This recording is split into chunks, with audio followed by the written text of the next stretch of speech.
Welcome, everyone, to today's podcast. And we're going to have a fun conversation. I've just spent a few minutes speaking to my guest who I haven't met face to face, but you always know when it's going to be a really informative but also interesting conversation. So, born in Manchester in the UK, Lewis has worked behind the bar since he was 15 years of age. He moved to Australia after dropping out of law school in his early 20s and worked mostly with private hospitality organisations specialising in new venues and cocktails. Lewis's club life started at Club York in 2013 and he has been in and out of clubs since then. He has worked for international groups, TV chefs like Manu and Phil Davenport, before moving back to a full-time club career. Lewis moved out to the country 3 years ago and now likes to shoot, fish, and four-wheel drive when he's not obsessing over spreadsheets at the Young Services Club. Welcome, Lewis. Thank you so much for joining me today. Thank you so much. Lovely to be here. Thanks for having me. Nice to digitally meet you, which I feel I meet most people these days, I think in work and personal life. That's the way we're going, isn't it? it So, is. It yeah, is. lovely little bio there. It is. It's a All lot of all fun. true, all true. So, yeah, looking forward to having a chat and yeah, seeing what you throw at me, see what comes out of it. Perfect. That's great. And for my international visitors, Young is in the state of New South Wales here in Australia, and it's regional. It's a beautiful area that people, have made that tree change to. And perhaps we'll have a chat about that shortly, Lewis. That we can clamour to the outer edges of Australia, but it really is beautiful to get into our regional areas. So let me ask you the first question. You've stated here in your bio, you started at 15 behind the bar in Manchester. What was it about hospitality that got you in, got into your blood so early? And did you ever imagine then that it would become a career and you'd be sitting here in this beautiful town of Young running a club? Yeah, so I guess a few questions there within your question. How did hospitality get into the blood? Well, really, it's not even so much starting at 15 and, technically glassy, and I did pull a few beers. It's a lot more loose in the UK and still is. But no, truthfully, I mean, it's the pub culture. It's UK pub culture, I would say. Mm. You grow up in pubs, everybody's looking out for each other. Everybody wants to have a nice cold beer after a long day, sometimes Yes. before they go home and have a longer day.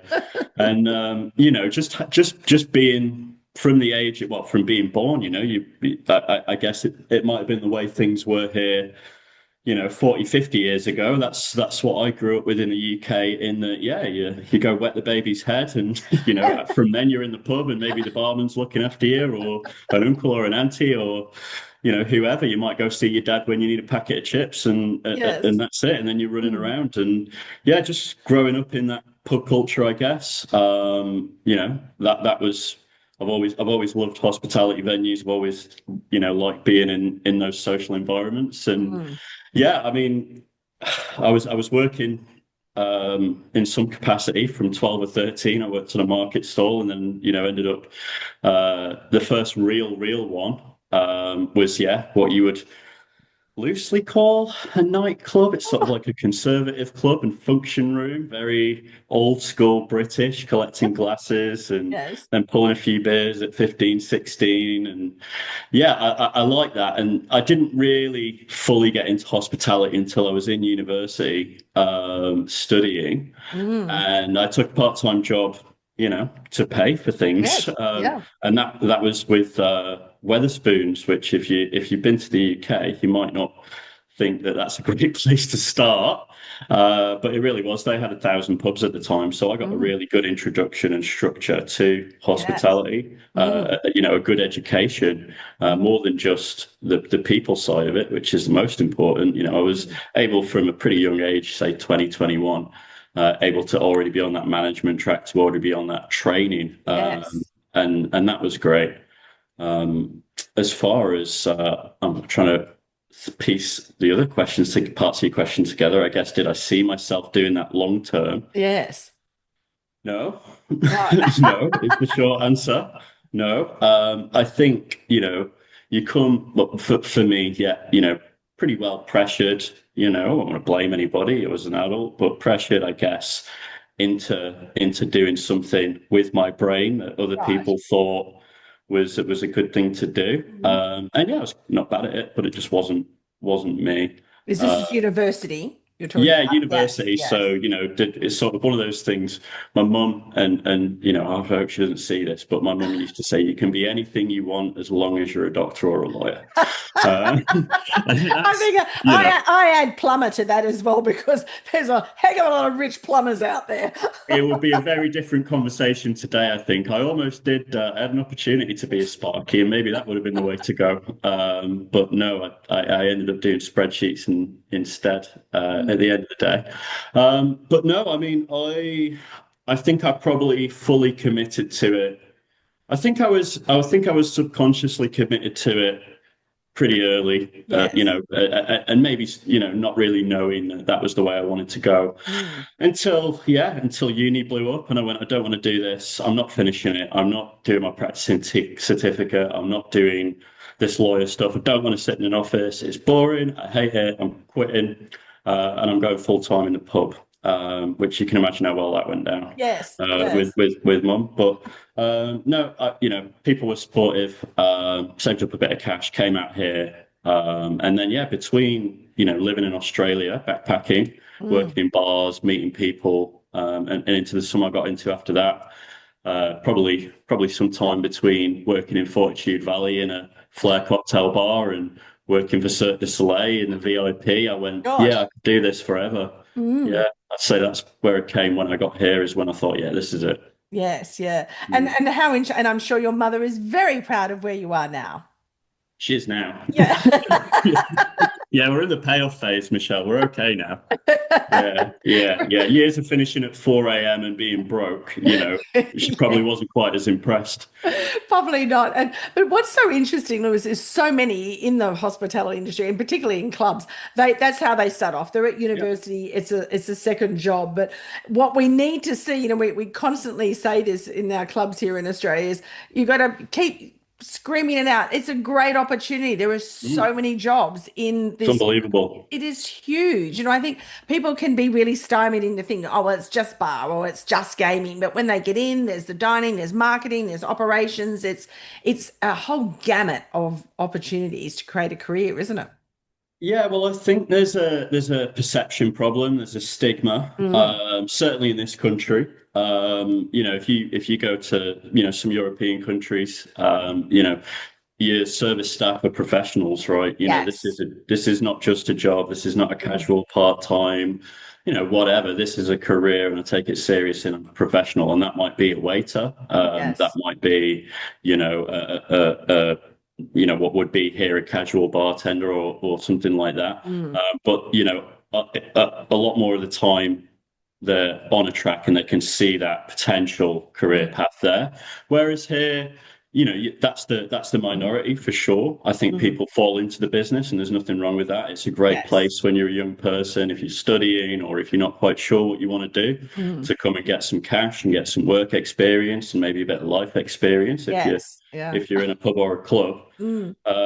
And yeah, we really need to show those young people that the pathways are there, that the opportunities are there, Mm. and to try and get them to.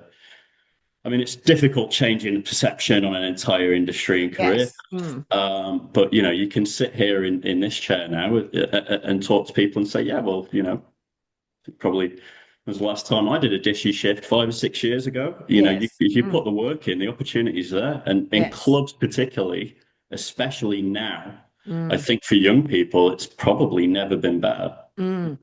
And I think, the way that you've done it hasn't been that linear path of, going to university and doing a degree in hospitality. And there's certainly nothing wrong with that. But do you feel the journey that you've gone on has had a different outcome for you on what you pursued?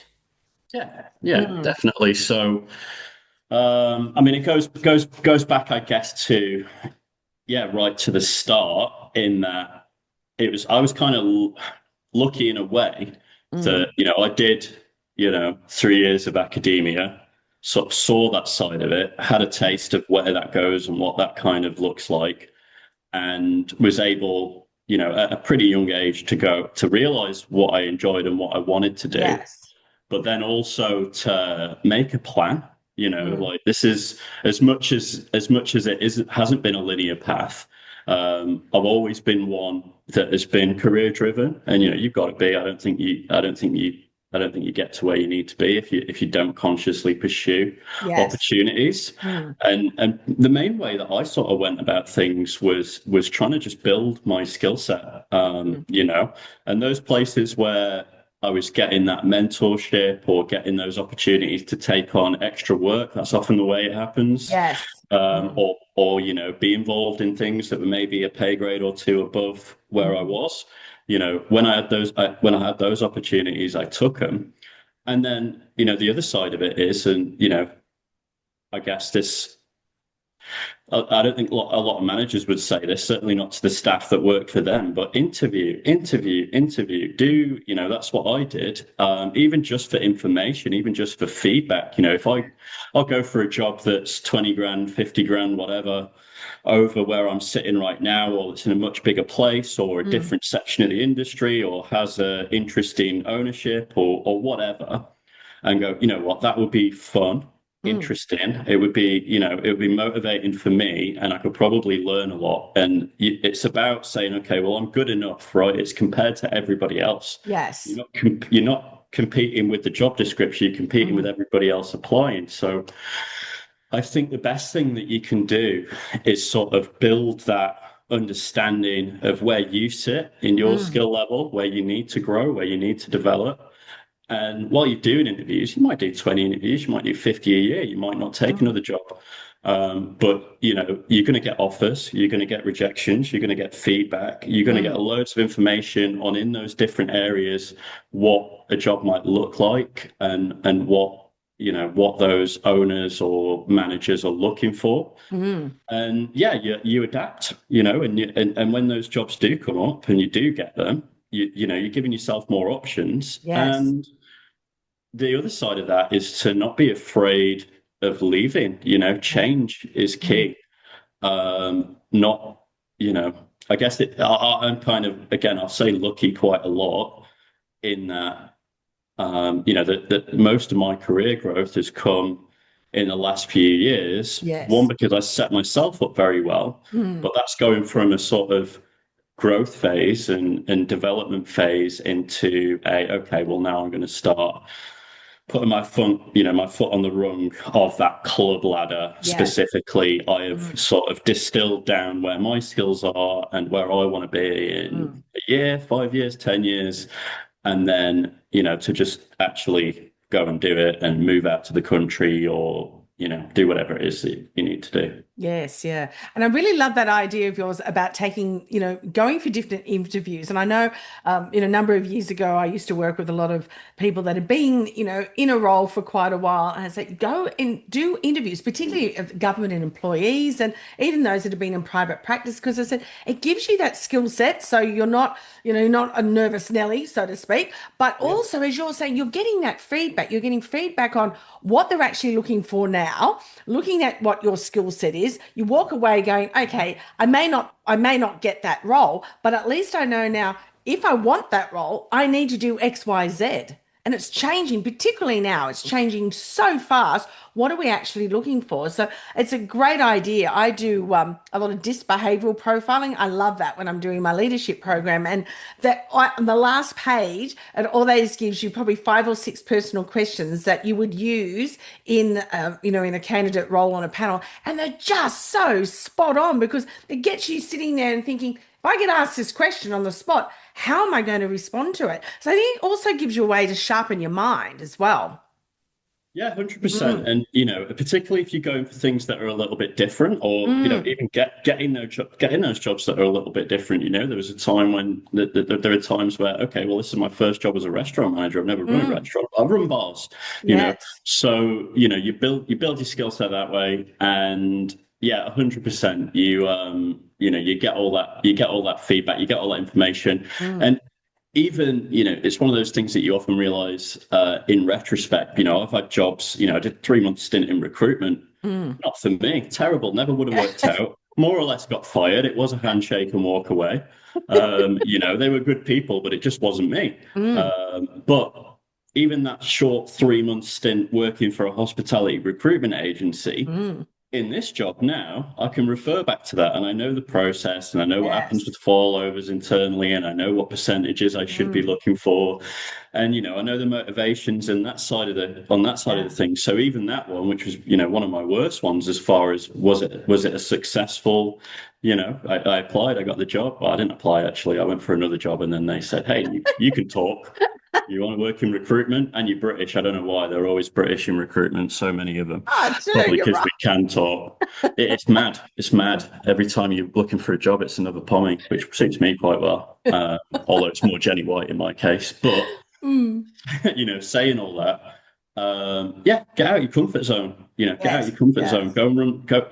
Particularly, I think, as you're getting into that supervisor management, yes. Mm, those skills are so transferable. At the end of the day, it's really all people skills. mm, So if you've got the gift of the gab, and if you have got a bit of empathy, and if you can understand where people are coming from, whether it be members or staff or mm, owners or directors, I think if you've got those people skills, the rest of it is just about getting yourself out there, building yourself up, and mm. doing stuff that's different. Yes, You yes. sh- Hospitality, you should be having fun, you should be enjoying it. Mm, Sometimes it sucks for long periods of time, mm, but ultimately, you gotta enjoy it, I think. mm. Yeah. Definitely. You've got to enjoy what you're doing. And it gives, Mm. as I think the hospitality in particular, because there's so many facets to it.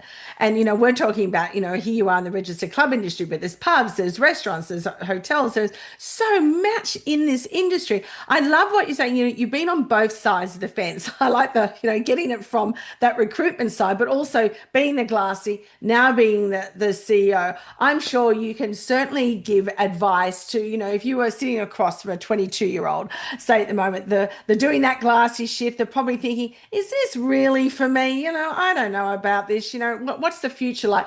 What would you tell them? Um, let's have a chat Monday morning usually because those conversations, those are always offhanded ones. But I mean, this happens all the time. I mean, Yes. honestly, and it's something.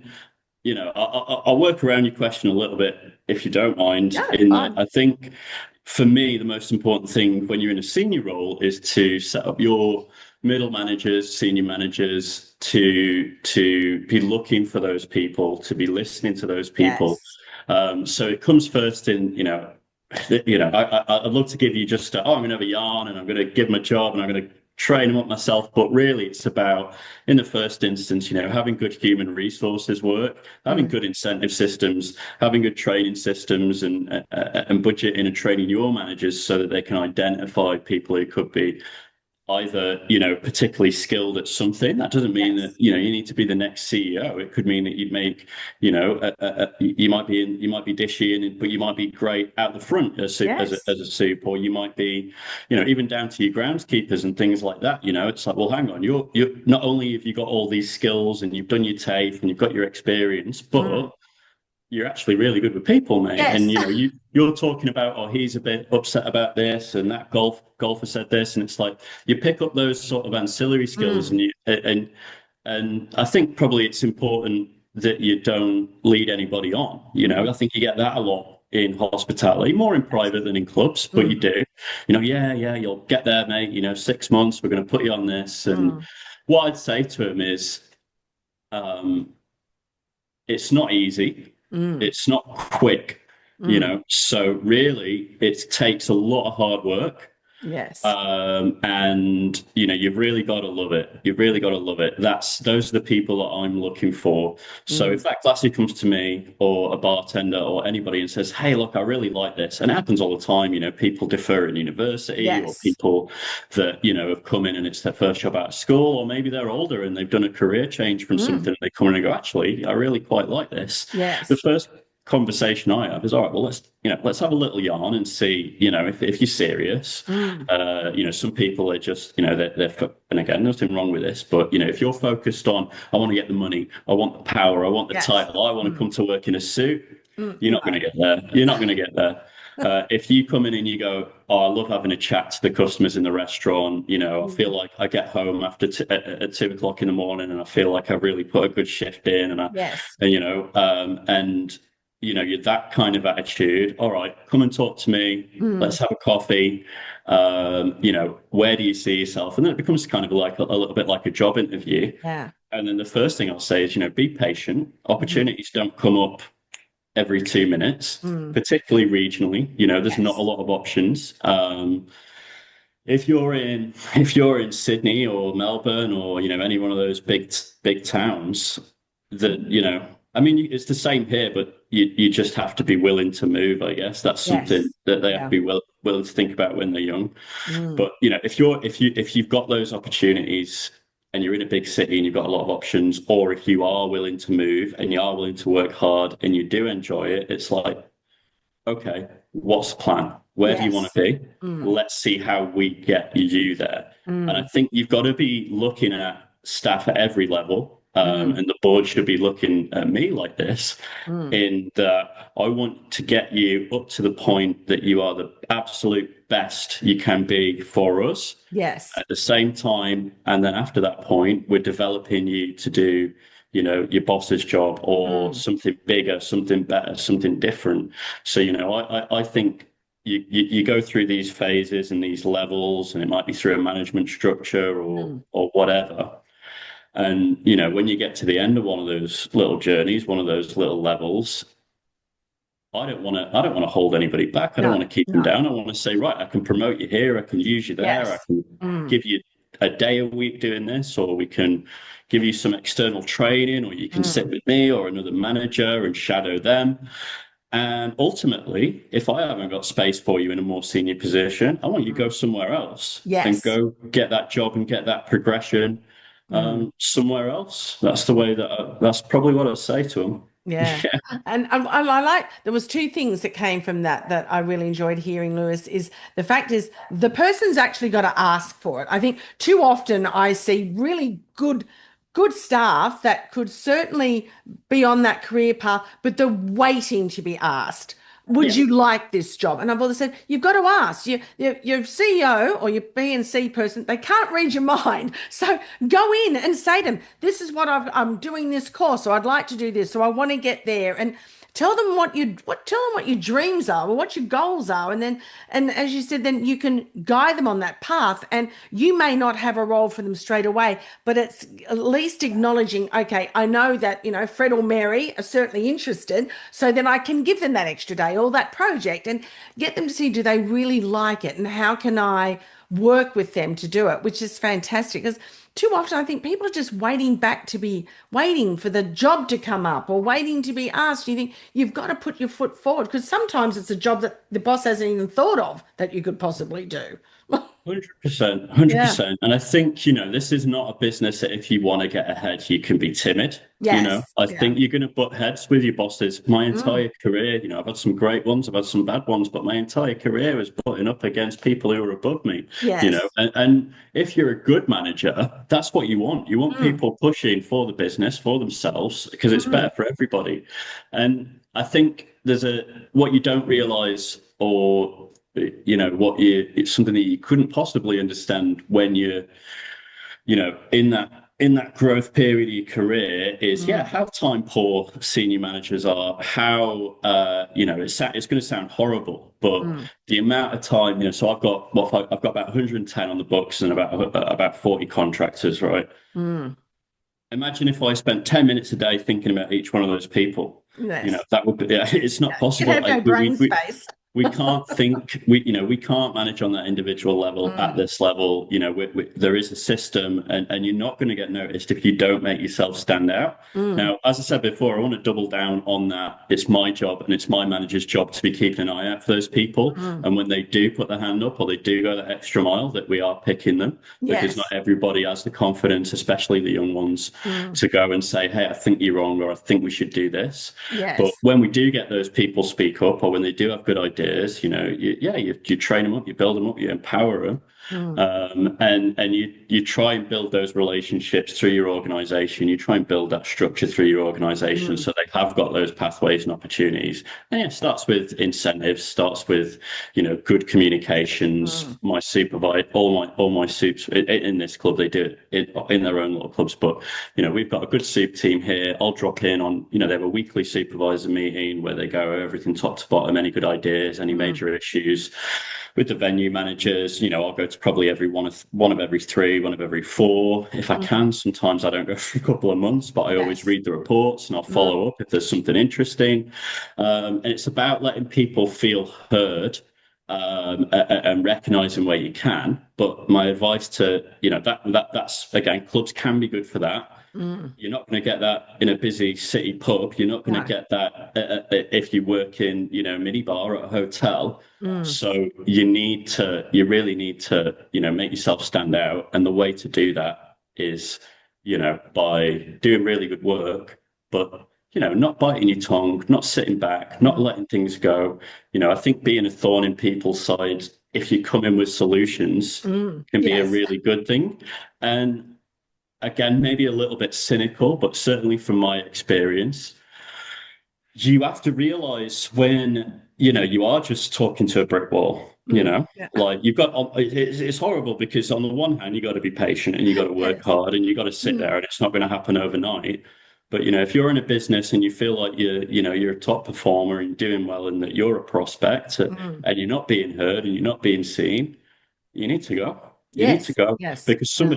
somebody else will want you. Somebody else will Yes. get you there, Mm. and that's something that I think we struggle with as an Mm. industry, wider industry. Yes.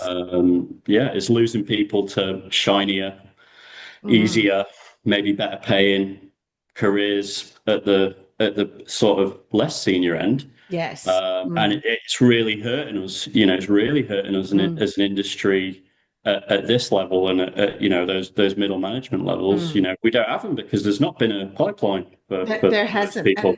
Yeah, and that's a great segue because that's what I want to ask you about. We lost a lot of those middle management coming out of COVID. And you Mm, can't blame them. There was, we were the first to close, last to open, and so they went to health, they went to government, they went to anywhere but hospitality. So yep. we lost this really great. It was like this little nursery school of these budding, senior managers to come, and then we lost them. So you're out there at Young. It's a regional, we're finding it tough enough here in the city, trying to Sydney, Brisbane, and Melbourne, trying to get, that duty managers, supervisors. How do you find it out there in Young? And what are your thoughts about developing from within? Which, yes, it does take that time, but if you've got the time and you've got the right person, is it worth doing? Of course, of Yes. course. Yeah. It's not just worth doing; it's necessary. It's Yes. essential. Mm. So I'm again. Is that word lucky? It's all luck. Yeah. In that, all right. It's not all luck. It's making sure that you do your homework, particularly when you get to the venue manager upwards level. When the buck Yes. stops with you, you really got to do your homework. You're interviewing the venue and the board and the who Mm. or the owner or stakeholders or directors wherever you are, you're interviewing them as much as they're interviewing you. Yes. So I think I've been very lucky and put myself in a good place. The previous I'll name drop occasionally. So Dean Cave was the CEO here, Hmm. and very different kind of manager to me. Obviously he'd been there he'd been here 20 something years, Mm. and one of the things that he had done so well was to build a structure and to build a team of good Wow. people. Yeah. Not good Mm. managers, not hard workers. I'm not saying that they are hard workers. But he's built a team of good people that Yes. are good communicators that get along with each other, that aren't too highly strung, that enjoy their work and created a really good work atmosphere across the group. Mm. So we've got many people that have been here 10, sometimes 20 years, Wow. and those people are still growing and developing and doing great work. Mm. And that it is that long-term game. If you're and I've been on the complete opposite. Probably one of the things that I've specialized in is coming into places where the culture was bad, or Yes. Yeah. the money was not Mm. there, or things were not going well, and turning those around. And yeah, it's all people. We're in the people Yes. business. Yes. So you gotta regionally especially, but just with the turnover that you get and the retention that you have in hospitality, just by the nature of it, is you've really, really, really got to work extra hard there. I think there's also a bit of a sort of cognitive dissonance with some of the more old school, let's say, managers as to what young people want, and particularly this like latest, let's call it post-COVID generation. Yes. How to motivate and infuse and Mm. bring those people into the fold, because you're going to have very different life experiences. Even Yes. even me here, like Mm. pushing 40 compared to somebody that's 18, 19, 20, Mm. going to be a really different environment as far as work and life and the world than the one that I was in. Yes. Mm. And it's a line you've got to walk between, giving them a reality check, Mm. which I think probably more of the old school managers would be good at that part, Mm. but then also keeping them interested, giving them almost sometimes drip feeding and hand holding, Yes. and not ignoring them while they go through that sort of slow path, Mm. and just giving them the straight dope about, the grass is always greener. And, Mm. if you can go and get a good opportunity, great, we want to get you there. But let's Mm. not just think about $2 an hour more. Let's not just Yes. think about knocking off at 4:30, Mm. Monday to Friday. Let's think about where you want to be in 5 years, 10 years, because if you've got the personality and you've got half a brain, you can be in this chair Yes. in 5, 10, depending on where you are, years from almost nothing. Yes, yeah. And I think that's what's the difference is that nurturing them from within, but giving them those opportunities early on, because nobody's going to wait around till, Fred or Mary fall off the perch, or, nobody's going to, this tenure business is, it's been gone a long time now, but we need to grasp onto these Gen Zs, because they'll move on really quick if they think, oh, there's no opportunities for me here, or I can't see any movement. They don't actually communicate it. They'll go somewhere else, because yeah, there will be that shiny ball. And so to me, from what I can hear you saying, Lewis, is you're having these conversations, or your managers are the spotters. They're really ensuring that, okay, if somebody's got a spark there, let's ignite that spark and give them that conversation, and then that's when they will stay. Because the biggest thing we're finding now, and then we had a demographer at the conference a few days ago, was that young people aren't moving from job to job as much as we assume, because they're not moving because of where they need to live. And so I know with a lot of regional clubs that I work with, they've had this issue where they've brought in, they can get the staff, but they've got no accommodation. So it's working out, okay, if you've got somebody in that local area already lives there, or they've found a spot there, then and they're keen, then how do we nurture them? How do we keep them there? How do we keep that flame ignited, isn't it? Yeah, I think it's funny because you can have a casual conversation and say, here's the 10 things you need to do, or Yes. here are the key points, or here's the most important. It really all starts with having a proper understanding of, yeah, human resources. I hate to use it. It's a Mm. very dull word, and people, that's something that's got a huge stigma around it. But looking at, from my perspective, looking at it in the first instance as dollars spent, right? Yes. So Yeah. in the long term, how much do I care about retention? Mm. Depends on the kind of venue I'm in, depends where I am. Regionally, I care a hell of a lot about the retention, right? Mm. I want those good people to stay. I want them to be developed. I don't want them jumping ship for a little bit more money or a little bit Mm. whatever.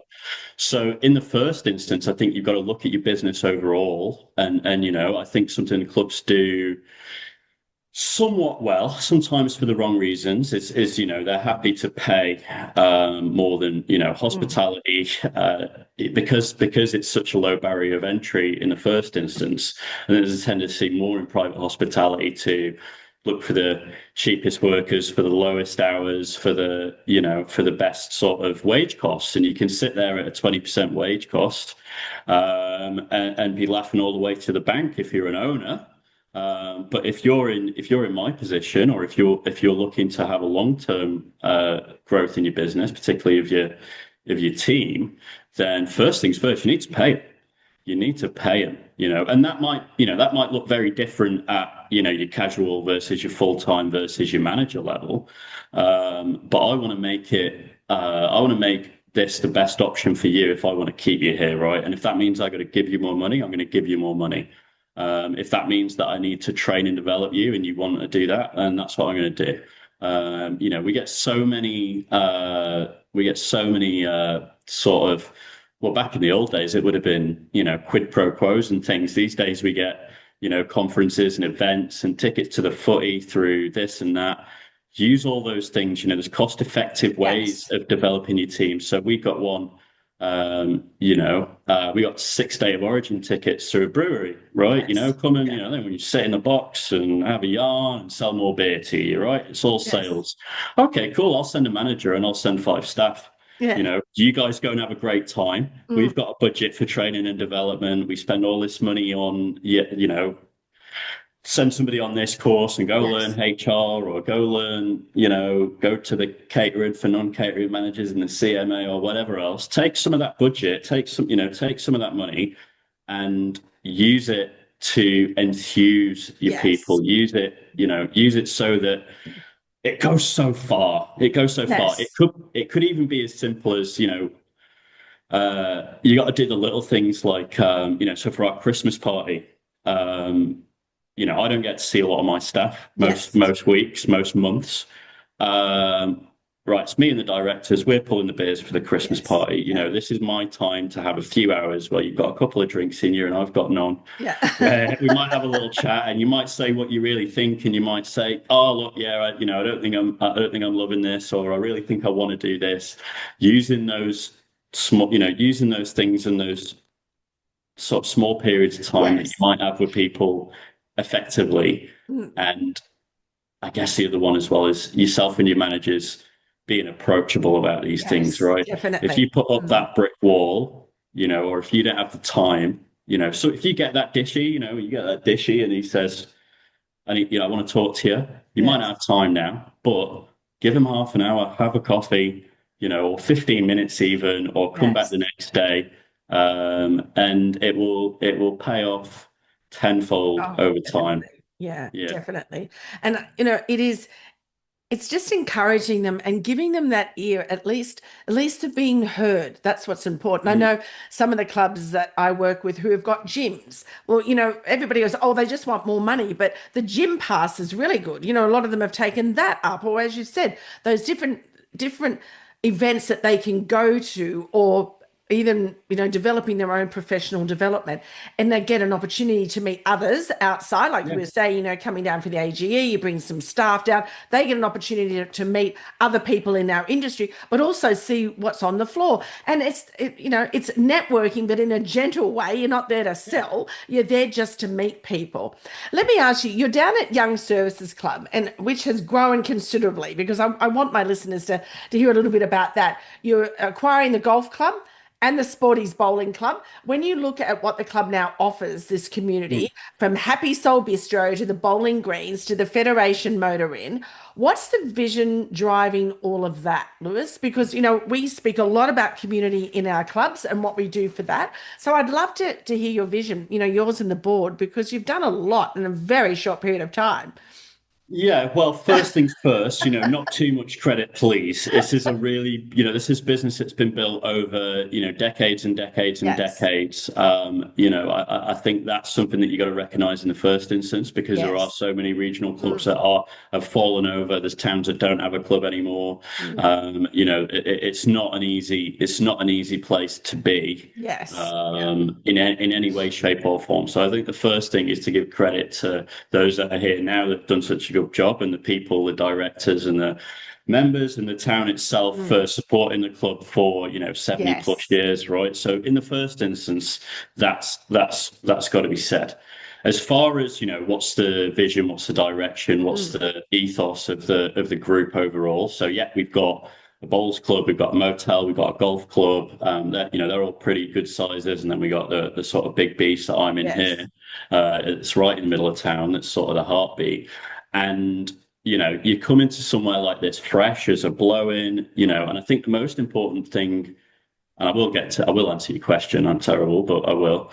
The most important thing is not to come in too hard, right? You have Yes. got to listen. You've got to Mm, listen and figure out what is that vision? What are we here for? mm. So, firstly, it goes back to the Clubs Act, right? What's the reason that they exist? Yes. It's to support community groups in whatever way such a broad sphere, but whether that be Mm. veterans or whether that be your surf life saving or your trotting club or whatever it is, right? Yes. That's Mm. why we're here.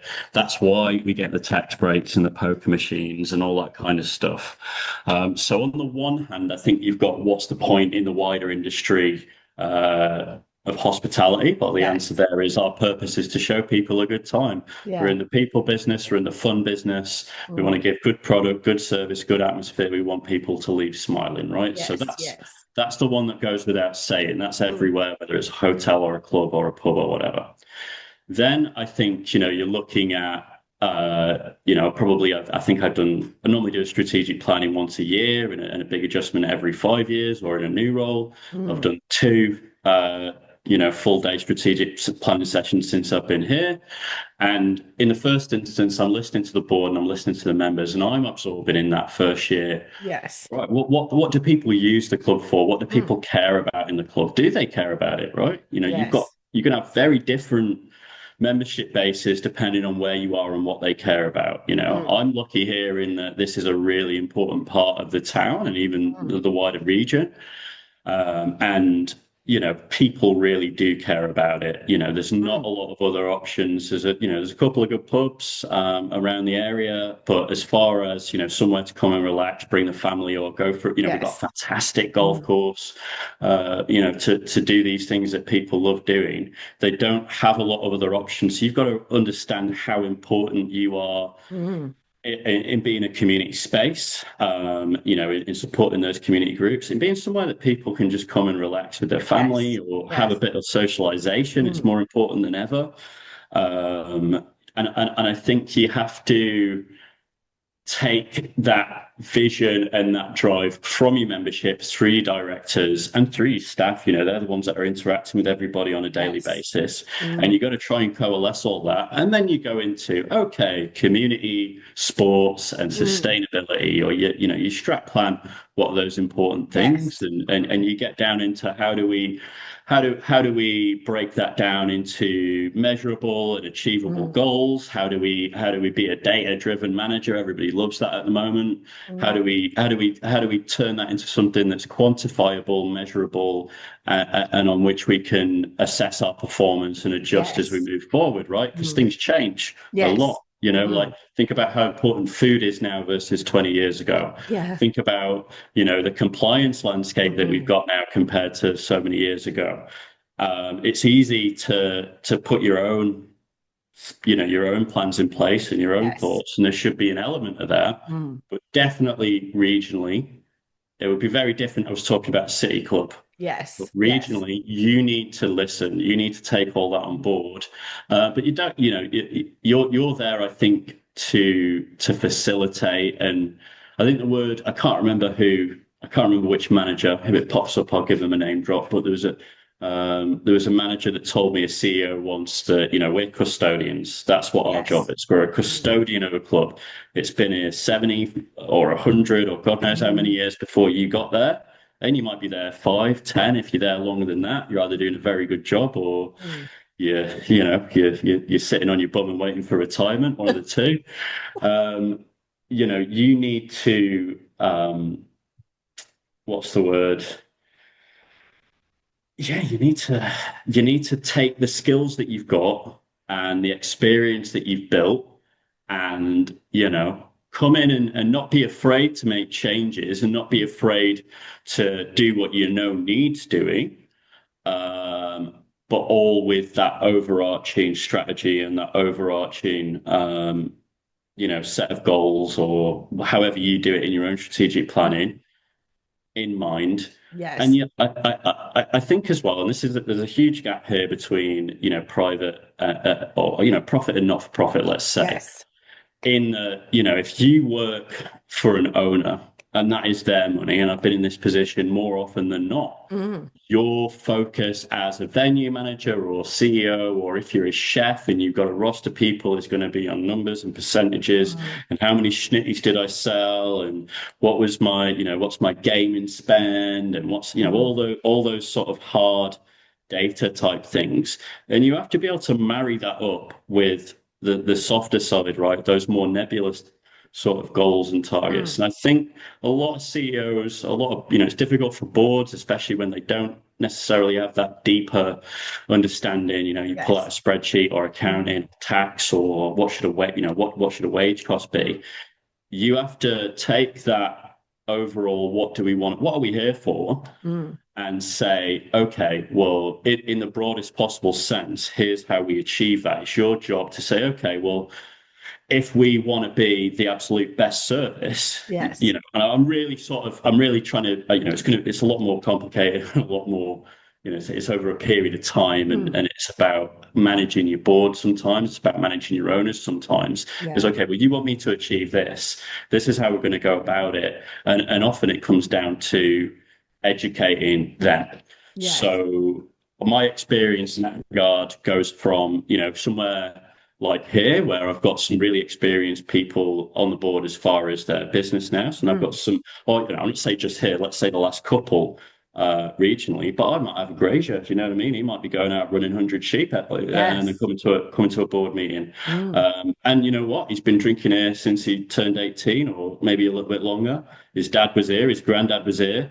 And that's a good person to listen to. Yes. Mm. Um, but he might not be the guy that you're going to talk to about, okay, well, CPI was this, and Mm. we're Yeah. expecting our wages to be this, and Mm. rah rah rah rah. So you got to go, on the one hand, you got to translate from them into what can be planned, what is actionable, what is measurable, and Mm. then the other way, you've got to go, okay, well, you need to understand a certain amount, it's have more heavily governance and compliance, but Yeah. you need to understand a certain amount of the business. But I really feel at this stage, and you could go down sort of two or three sizes of club here Mm. as far as what is needed in a senior manager, CEO, GM, secretary manager, is that ability to be completely in charge, completely in control Mm. on the Yes. operations, on the financials. And you need that relationship in clubs with your board Mm. that is one of trust, you know? Yes. So we do the strat planning. I listen to everything you've got to say. I give you feedback. If Mm. you're a good manager, if you're a good CEO, and you do your homework and you're not full of it, you can tell your board pretty well what the next 2, 3, 4, 6 months is going to look like with a Yes. pretty good level of accuracy. Mm. And we would think about it of assessing risk and Mm. things like that, financial risk, investment risk, how we managing this 10, 20, 30, 50, in some cases as you go higher, 500 Mm. plus $1 million. Yes. That's the huge part of it, and that's a massive Mm. responsibility. But if you get too bogged down on that, and that's what you're talking about with your board Mm. all the time, you're not gonna achieve what you really need to achieve. Yes. Mm. And you've just got to go, okay, well, here are the targets. Here's where we're tracking. We're going to be between this and this and this and this. And here's the strategy. And if it goes a little bit off, this is what we're going to do. And we need contingencies and we need to plan. And you need to make them feel like they don't have to worry. They Yes. don't have to Yes. worry, Yes. right? You are in control. You've got it all. Mm. And generally you are, and you're a few steps ahead. And when you're not, and when I'm not going to swear, what's the polite way of saying when hits the fan? Yes, exactly that. You That'll get be it. fine.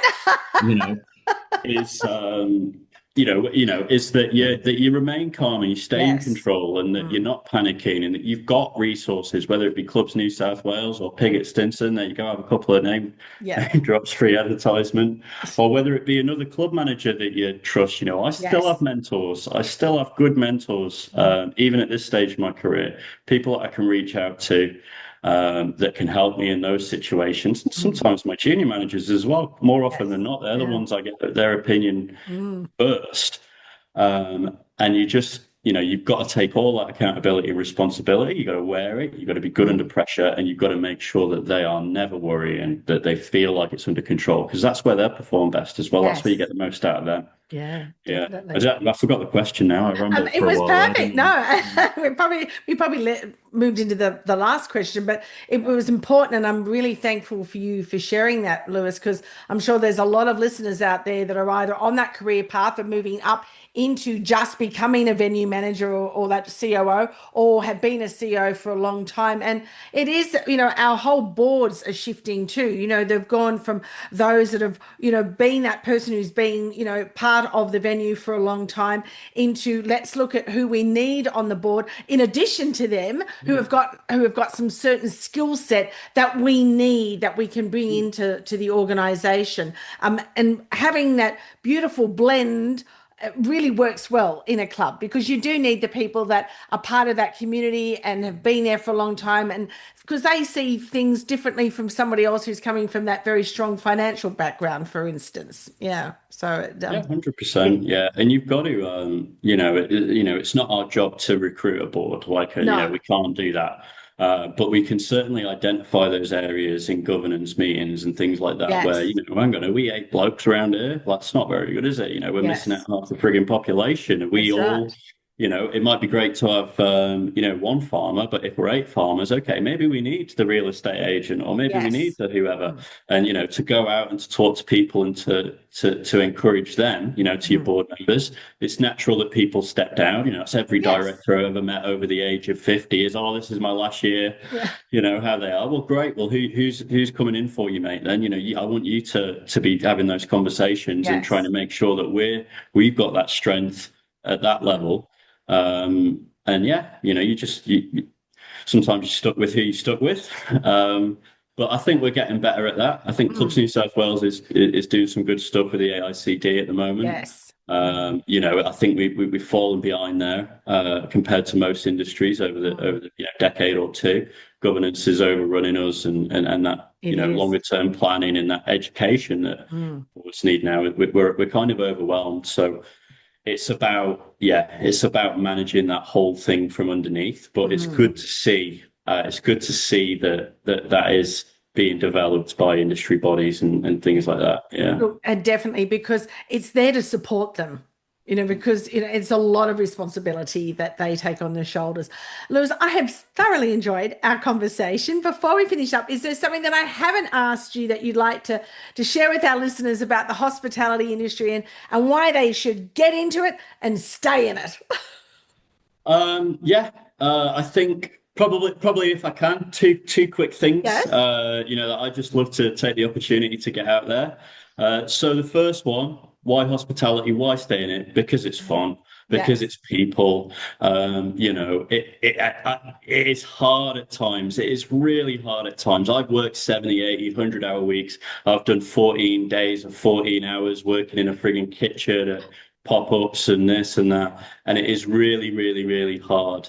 And if you find yourself on, going back in on a Wednesday at 5 o'clock after a massive weekend or Mm. whatever else, and your bones are aching and your feet are aching and you got a shift in front of you and you still want to be there, you're the people, you're the Yes. person. It's Mm. hard work, you've got to enjoy it. But if you find yourself, don't burn yourself out, but Mm. if you feel fulfilled when you finish, cleaning the floor mats at 2 in the morning and you Yeah. go home and you go, yeah, that was good, you're the people. And make yourself known. Do you know what I mean? If you make Yes. yourself known and you work hard, you will be recognized because there's not enough here. Mm. And I think the other thing I probably, this is something I would have liked to talk to you about a lot more is that, private versus non-private, sorry, Yes. profit versus non-profit, Mm. clubs versus pubs, that kind of thing. I think there's a huge divide mentally at that sort of top level, at our level, at, consultant level, at CEO level, Mm. at board level,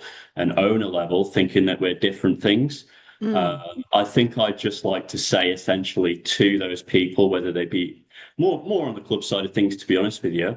There is a massive, massive pool of skill and talent out there that Mm. will not look at you because you're old, you're fuddy-duddy, you're out of touch, and you don't make it fun, and you don't enthuse them, and that you don't hear them. And I think we're hurting ourselves on the club side of things Mm. by not taking someone who's, a bit more rough around the edges, or that it has been in dive bars or pubs, Mm. or or whatever. We've got to drop that like Yes. yesterday. We need to be looking at everybody. We need to be looking at wider hospitality. I don't care if you come from a cruise ship or, Mm. a catering company or whatever. The skills are the same up until you get probably up to, the very, very top. The skills are the same. They're Yes. transferable. And it's about people. It's about Mm. being good with people. Find good people wherever they come from, and you will do well. So that's probably the only other thing I'd like to say. We're not Mm. as special as we think we are in the club industry. We're all made of the same stuff. We're all Yes. doing the same job. Mm. So don't think of yourself as a club manager. Think of yourself as a hospitality manager. Think of Mm. yourself as a people manager. And yeah, you'll find things a lot easier. Yeah. I'd say. And, Yeah. and you'll attract more because there'll be people that will be interested in going, wow, this person has got a really open mindset, and what they're offering and what they're saying and talking about and the vision that they have will encourage those to have those interviews and get on board and create a beautiful career like you have, and go outside of the city areas. I think, go out to the regions that are massive clubs. And particularly if you're part of that community, you're not just at a club in the city, then you go home to a different suburb. You're part of that community, which is so important out there in the country, isn't it?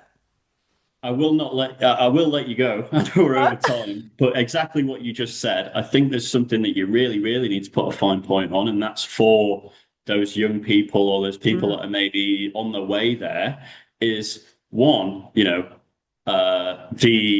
payoff is fantastic, in so many ways. So, salaries are great. People often don't like to talk about them, but even from venue manager level upwards, particularly on the club side of things, but also in general hospitality, as you get up and you get over those hurdles, the payoff does come. You Yes. can make a really, really, really good life in this industry, but it Mm. does take a bit longer than some others. Yes. And I think also on the regional side of things, well, to put a really fine point on it, if I were doing this job in the city, let's say I was on the same salary in a similar sized club, it Mm. wouldn't be like that. But let's just say, for comparison's sake, I'd probably be looking at, somewhere like I used to live previously, which would be, a not too hot new build apartment on Canterbury Road, that's going to cost me about $1 million, and I'm going to be up to the eyeballs in debt for the Yes. same price. Coming regionally, I'm about to buy a 115-acre farm. So, Wow. if that doesn't get you, Yes. the cost of living, the lifestyle, talk Yes. about work-life balance in the city. Yeah. Oh my God, Mm. like coming out here and be able to go on a short drive and be in the mountains and with through the farm and through the farms, all this beautiful, picturesque, lovely, relaxing, open sky. Yes. That's got to be worth 100 grand a year, surely. Yeah. So you're Definitely. working yourself to death in the city, and you think you want to Mhm. make a green change, a tree change, do it, or Yes. go to the beach. Go up the Yes. coast, do Yes. do that. Yeah. Strongly encourage people to do that because Mm. yeah, we need them out here, and the money's still good, and yeah, everything else is. What do you miss out on? Uber Eats. Who Fine. cares? Learn to cook. Yeah. Yeah. Lifestyle in the country certainly suits you, Lewis. I thank you so much for your time. As I said, I'm sure we could continue on this conversation, and I'll look forward to having you back on, at another time to discuss further of, the building of the club and, just your insights, because I've really enjoyed hearing about them, particularly being, from England, coming to Australia, doing all those hard yards in the city, and then going out to these regional areas. And as you said, it's getting the younger ones encouraged and enthused into this industry, the broader hospitality industry, and then, of course, into our beautiful registered club industry, because there are so many opportunities. You did right. All right. Thank you so much. Okay. Thank you. It was a pleasure. Bye. See you next time.